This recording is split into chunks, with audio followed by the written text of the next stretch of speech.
मैं इस वैशाली जनपद के लालगंज विधानसभा क्षेत्र के आप सभी मतदाता भाइयों बहनों का हृदय से अभिनंदन करता हूं। देश के अंदर और दुनिया के अंदर ये भूमि गणतंत्र की प्रथम भूमि है। जनता के द्वारा शासन व्यवस्था का और नेतृत्व और प्रतिनिधित्व किस रूप में होना चाहिए, आज से हजारों वर्ष पहले इसी वैशाली ने प्रथम गणतंत्र की नींव रख करके दुनिया के सामने शासन व्यवस्था का एक आदर्श प्रस्तुत करा किया था। भाइयों बहनों, मैं उत्तर प्रदेश से हूं। भगवान बुद्ध ने अपने जीवन का एक महत्वपूर्ण उपदेश इसी धरती पर दिया था और वैशाली में आपने देखा होगा कि किस रूप में बुद्ध के अनुयायियों ने उसे आगे बढ़ाने का कार्य किया है। वैशाली जनपद की अपनी विशिष्टता है और उस विशिष्टता के नाते आज लालगंज विधानसभा क्षेत्र में भारतीय जनता पार्टी जदयू के प्रत्याशी के समर्थन में आप सबसे अपील करने के लिए मैं विशेष रूप से यहां आया हूं। भाइयों बहनों, कल प्रथम चरण का चुनाव संपन्न हुआ है और प्रथम चरण के चुनाव में बिहार के मतदाताओं ने 54% मतदान में भाग लिया है। यानी जब पूरी दुनिया वैश्विक महामारी कोरोना से पस्त होकर के डरी और सहमी हुई है, तब बिहार के लोग मतदान स्थल पर जाकर के लोकतंत्र के प्रति अपनी प्रतिबद्धता को दोहराने का कार्य कर रहे हैं। सचमुच आपका ये उत्साह, आपका ये उमंग अभिनंदनीय है और मैं आपसे ये अपील करने के लिए आया हूं कि अगले चरण का चुनाव 3 नवंबर को होने जा रहा है। 3 नवंबर को हमारा प्रयास होना चाहिए कि मतदान का ये प्रतिशत हम 54 से बढ़ा करके 70% करवा दें। ये युवा जो यहां पे खड़ा दिखाई दे रहा है, इस देश का निर्माता है। इसकी ऊर्जा, इसकी प्रतिभा, इसका उत्साह और इसका उमंग बिहार में मतदान के प्रतिशत को 70% तक पहुंचाने में बहुत बड़ी भूमिका का निर्वहन कर सकता है। भाइयों बहनों, आपके उत्साह के सामने तो कोरोना भी पस्त हो गया है, लेकिन मेरी आप सबसे अपील होगी। आदरणीय प्रधानमंत्री मोदी जी ने देश की जनता से 2 अपील की है। एक, बीमारी को और अग्नि को कभी भी कम करके नहीं आंकना चाहिए और जब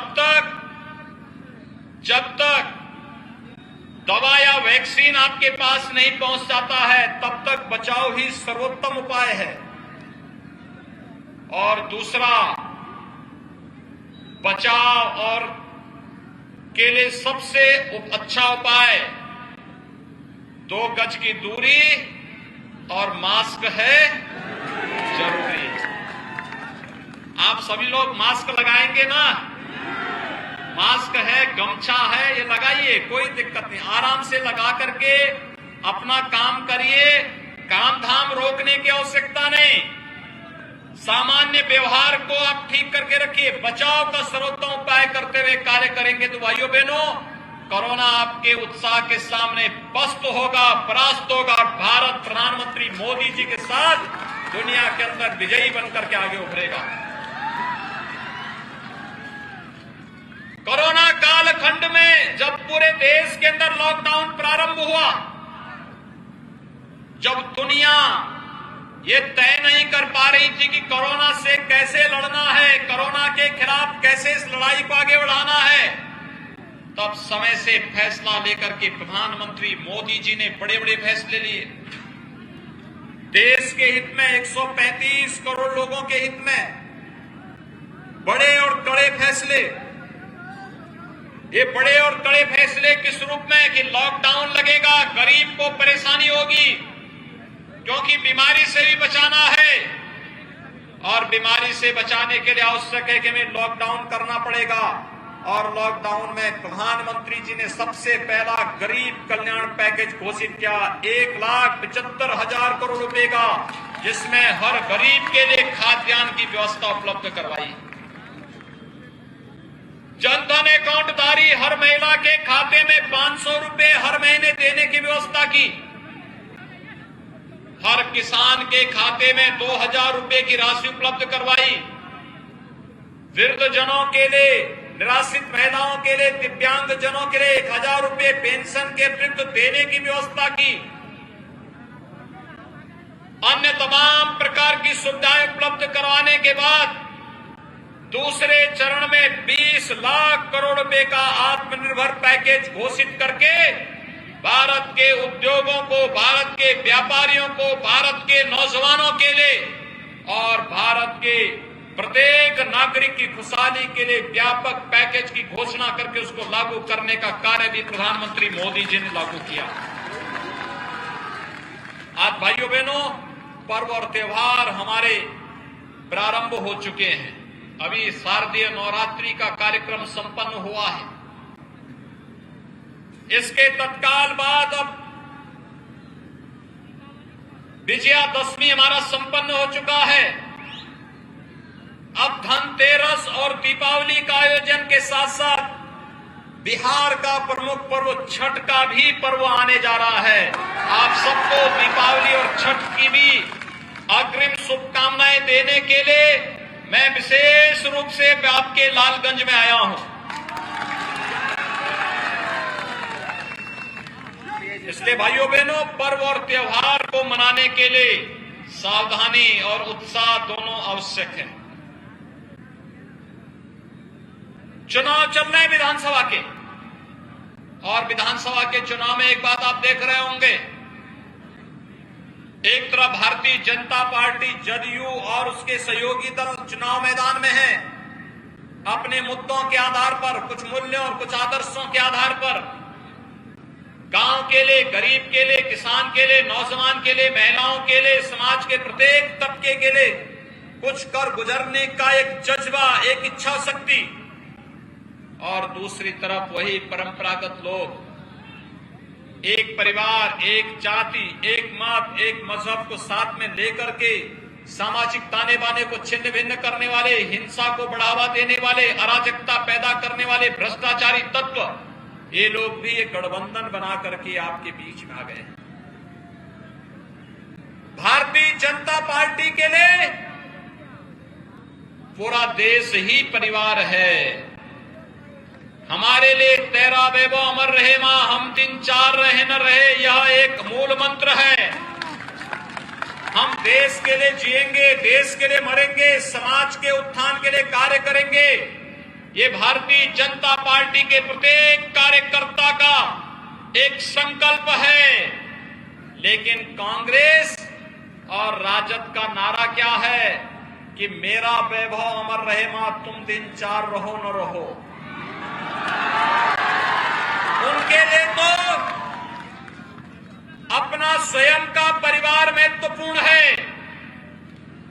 परिवार को देश मानने वाले और परिवार के नाम पर फिर देश के अंदर लूट खसोट करने वाले, दोनों की केमिस्ट्री मिलती है। कांग्रेस की भी और राजद की भी, दोनों की एक जैसी। कांग्रेस में एक पोस्टर में 3 के अलावा चौथे का फोटो किसी भी बाहर का, कोई परिवार के बाहर के व्यक्ति का फोटो नहीं होता है। और याद करिए, इसी वैशाली जनपद में पूर्व केंद्रीय मंत्री रघुवंश बाबू ने भी यही बात कही लालू जी को जब अंतिम समय में उन्होंने पत्र लिखा, एक ही बात कही कि लालू जी, राजद के पोस्टर में एक ही परिवार के 4 लोगों के अलावा 5वें का फोटो आखिर क्यों नहीं है? आखिर क्या ये जातिवाद की राजनीति, ये वंशवाद की राजनीति क्या देश का और प्रदेश का कल्याण कर पाएगी क्या? और भाइयों बहनों, जो हमें मानते हैं ये जातिवाद और परिवारवाद की राजनीति भ्रष्टाचार और बेईमानी को बढ़ावा दे रही है। इसी राजनीति के कारण बिहार के नौजवानों के सामने पहचान का संकट खड़ा हुआ था।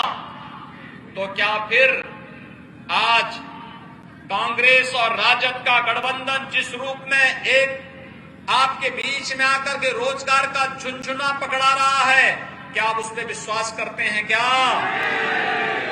ये विश्वास करने वाले जीव हैं भी नहीं, इन पे विश्वास करना भी नहीं, इसलिए विश्वास मत करना। भाइयों बहनों, मोदी जी 2014 में प्रधानमंत्री बने। 6 वर्ष में मोदी जी ने देश के अंदर 3 करोड़ गरीबों के लिए मकान दिए, 4 करोड़ गरीबों को निःशुल्क विद्युत कनेक्शन उपलब्ध करवाए, 8 करोड़ गरीबों के लिए रसोई गैस के कनेक्शन उपलब्ध कराए, 10 करोड़ गरीबों के लिए एक शौचालय उपलब्ध करवाया, 12 करोड़ किसानों को प्रधानमंत्री किसान सम्मान निधि का लाभ दिया, 15 करोड़ नौजवानों के लिए प्रधानमंत्री मुद्रा योजना का लाभ देकर के आर्थिक स्वावलंबन का रास्ता खोला, 35 करोड़ गरीबों के लिए जनधन अकाउंट बैंक में खोल करके उन्हें बेईमानी और भ्रष्टाचार से मुक्ति देने का कार्य किया, और 50 करोड़ गरीबों को आयुष्मान भारत में 5 लाख रुपए की सालाना बीमा कवर देने का कार्य भी किया, और कोरोना कालखंड में 80 करोड़ लोगों को निःशुल्क खाद्यान्न उपलब्ध कराने का कार्य ये मोदी जी ने किया। 6 वर्ष में इतना भारी काम, गरीबों के लिए किसी की जाति नहीं देखी, किसी का क्षेत्र नहीं देखा, किसी का मत नहीं देखा, किसी का मजहब नहीं देखा, उन्होंने तो एक ही नारा दिया, सबका साथ सबका विकास। मोदी जी के इस नारे से सहमत है ना? सबका साथ सबका विकास। लेकिन कांग्रेस ने क्या किया 50 वर्षों तक?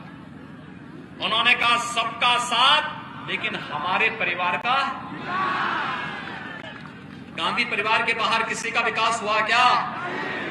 यहां का पैसा स्विच बैंकों तक पहुंचा करके देश को लूटने का काम इन्हीं लोगों ने किया था ना? क्या इनको वोट मांगने का अधिकार है क्या? क्यों जवाब नहीं देते हैं लोग उन लोगों को? और ये लोग इसी षड्यंत्र के तहत फिर से आए हैं।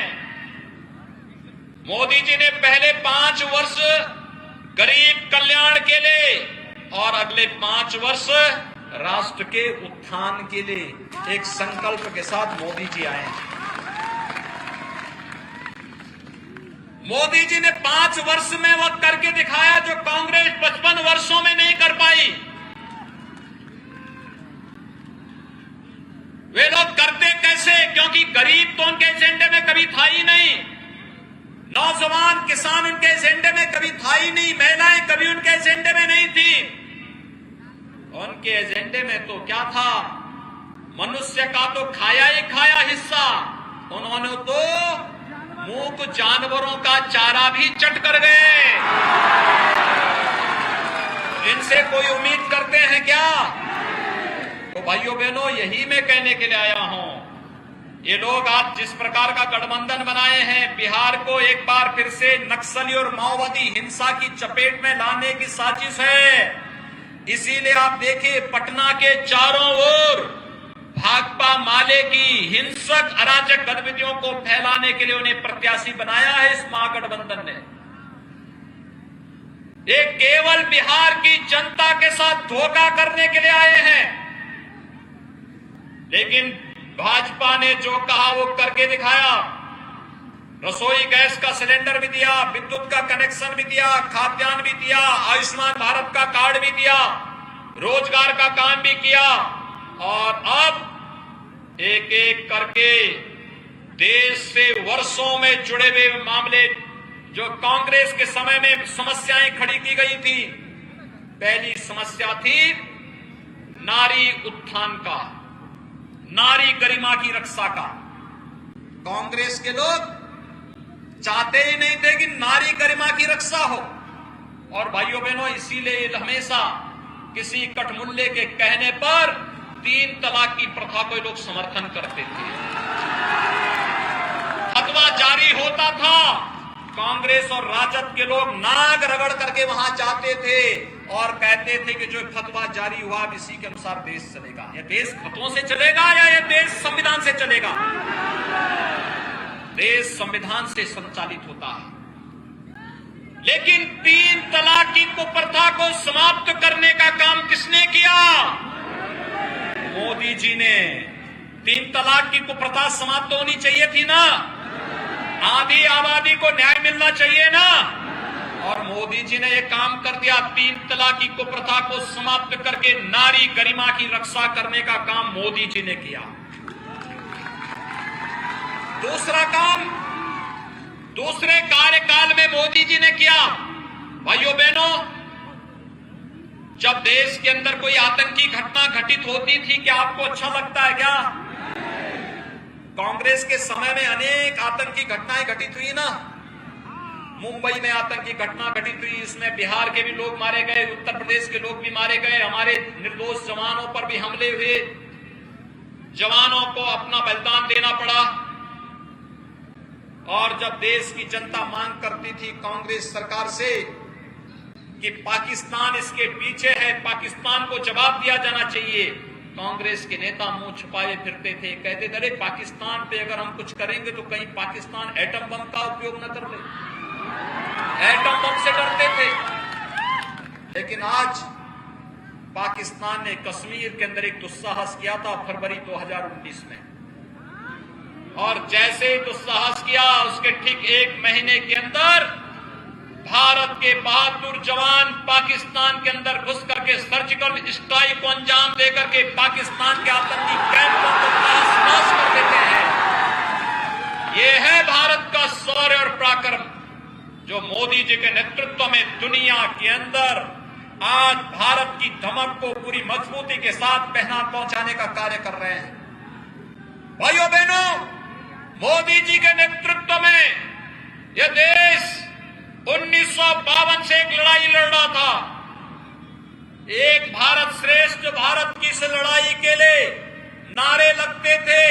डॉक्टर श्यामा प्रसाद मुखर्जी जी ने एक नारा दिया था देश को, और उन्होंने कहा था एक देश में 2 विधान, 2 प्रधान और 2 निशान नहीं चलेंगे, नहीं चलेंगे। लेकिन कांग्रेस जबरदस्ती भारत के संविधान को भी कश्मीर के अंदर लागू नहीं होने देती थी। अगर बिहार का नौजवान मेहनत करके अपने परिश्रम से, अपने पुरुषार्थ से पैसा कमाता था और उसकी इच्छा होती थी कि वह भी श्रीनगर में अपना मकान बना ले, तो उसे छूट नहीं थी। मोदी जी ने अधिकार बिहार वासियों को दे दिया कि अगर बिहार का नौजवान भी चाहेगा जम्मू कश्मीर के अंदर कहीं भी वह भी मकान और जमीन खरीद करके रह सकता है, और बिहार के नागरिक के साथ साथ जम्मू कश्मीर का नागरिक भी बन सकता है। यह है एक भारत श्रेष्ठ भारत के लिए कार्य। कश्मीर में आतंकवाद की प्रतीक बनी धारा 370 को समाप्त किया। हमेशा के लिए आतंकवाद की ताबूत पर कील ठोकने का कार्य कर दिया और पाकिस्तान को जवाब दे दिया कि अब अगर भारत के मामलों में हस्तक्षेप करोगे, अपने अस्तित्व के साथ खिलवाड़ करोगे। और इसलिए अब आप देख रहे होंगे भारत के अंदर कहीं कोई आतंकी घटना नहीं होती। भाइयों बहनों, और मैं जानता हूं अगला कदम क्या हमारा होने जा रहा है, नक्सलवाद को पूरी तरह समाप्त करने का, इस धरती से ही मिटाने का। एक ही संकल्प है, आतंकवाद को समाप्त करेंगे, नक्सलवाद को समाप्त करेंगे, भ्रष्टाचार और अराजकता को पूरी तरह समाप्त करने के संकल्प के साथ भारतीय जनता पार्टी के नेतृत्व की केंद्र की सरकार मोदी जी के नेतृत्व में काम कर रही है, पूरी मजबूती के साथ काम कर रही है। हमारे एजेंडे में गरीब है, किसान है, नौजवान है, महिलाएं हैं, और हमारे एजेंडे में भारत को परम वैभव तक पहुंचा करके दुनिया की एक महाताकत के रूप में स्थापित करने का सपना है, उसको साकार करने के लिए कार्य किया जा रहा है। और भाइयों बहनों, उसी कार्यक्रम को आगे बढ़ाने के लिए मैं पिछली बार जब बिहार में लोकसभा चुनाव में आया था 2019 में, जहां कहीं जाता था लोग मुझसे कहते थे, पूछते थे, योगी जी आज तो आप मुख्यमंत्री हैं उत्तर प्रदेश में, आप लोग नारा लगाते थे कि रामलला हम आएंगे, मंदिर वहीं बनाएंगे, क्या तारीख भी बताएंगे? तो मैंने कहा था अगली बार जब चुनाव में आऊंगा तारीख भी साथ में लेके आऊंगा। और भाइयों बहनों, कोरोना था इसलिए मैं बिहार के लोगों को वहां पे आमंत्रित नहीं कर पाया, लेकिन मैं प्रयास करूंगा, संजय सिंह जी से भी बोलूंगा, मैं यहां के हमारे जो भाजपा के पदाधिकारी हैं सबसे भी मैं कहूंगा, 500 वर्षों की टीस को मोदी जी ने दूर कर दिया। अयोध्या में भगवान राम के भव्य मंदिर का कार्य का शुभारंभ मोदी जी के कार्यक्रमों से,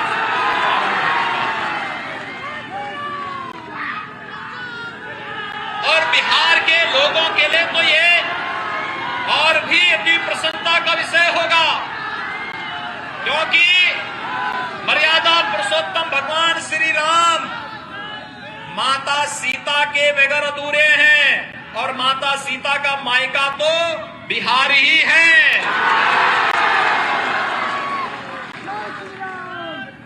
हम जब बोलते हैं सीताराम बोलते हैं या जय श्री राम बोलते हैं, श्री का मतलब माता सीता से ही है, यानी माता सीता से ही श्री का मतलब है। इसलिए भाइयों बहनों, अयोध्या में भगवान राम के भव्य मंदिर के निर्माण का जो वायदा था ये भी पूरा हो रहा है ना, हमने जो कहा वो करके दिखाया ना। अब आप इस बात को मानते हैं ना कि भाजपा ही कल्याण करेगी, देश का भी और बिहार का भी, और इसीलिए आज हम सब आपके बीच आए हैं।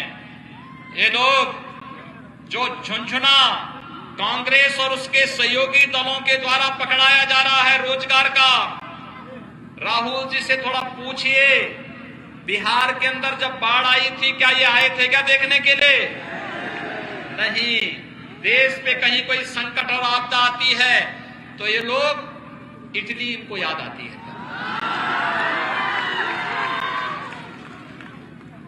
जब सत्ता में रहते हैं कहते हैं राम थे ही नहीं,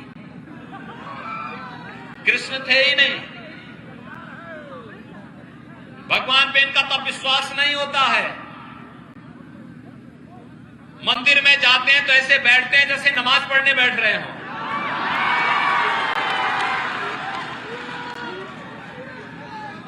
लेकिन जब चुनाव आते हैं तो कोई गले में जनेऊ टांगते हुआ दिखाई देता है, मंदिर मंदिर भटकते हुए दिखाई देते हैं। जब तुम्हारा राम और कृष्ण पे विश्वास ही नहीं तो मंदिर में जाके क्या ढूंढना चाहते हो?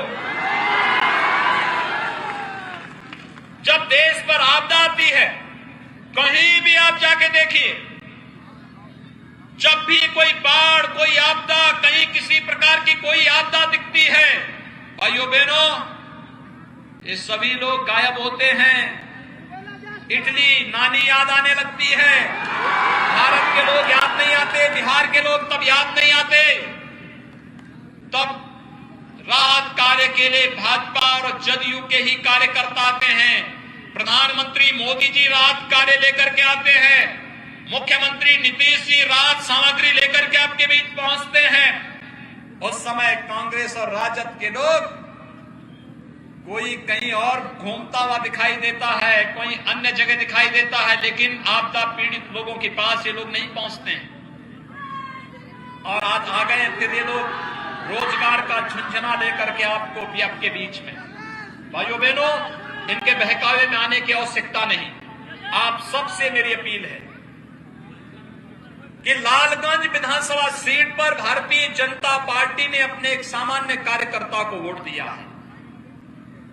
मुझे एक बात बताइए, भारतीय जनता पार्टी अकेले ऐसी पार्टी है ना जिस पार्टी में बूथ का एक सामान्य कार्यकर्ता भी पार्टी का राष्ट्रीय अध्यक्ष बन सकता है। इससे पहले आज के गृह मंत्री भारतीय जनता पार्टी के गांधीनगर के एक बूथ के अध्यक्ष रहे हैं,